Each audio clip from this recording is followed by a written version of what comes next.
خبره دا چې د هر وطن خپل قانون دی آئین دی. ګوره زموږ په وطن کې جمهوریت دی، په جمهوریت کې دا خبرې ټولې ایله دي که د افغانستان هر سړی رالی پر ممبر کښېنستی زموږ پر حکومت ولګېدی د جمهوریت په حواله هېڅ پروا نه لري، هېڅ شی نه. ها هلته داسې یو آئین و قانون و چې هلته دا خبرې بندې وي و هر چاته اجازه نشته و هر چاته د خبرو د ویلو اجازه نشته. نو موږ په ویزه تللي وو.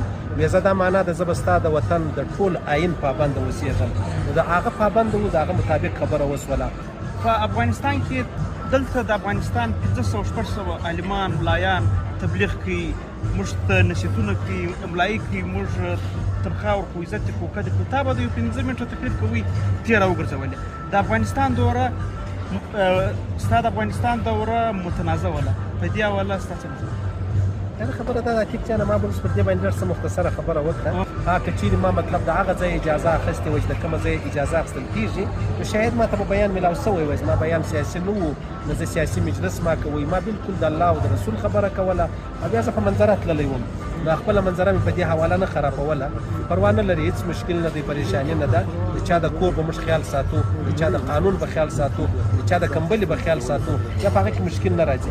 که زه ښکنځا وکړم، زه غلطه خبره وکړم، بد وږغېږم، نو دا زه مجرم یم، زه ملامت یم. ډېره مننه.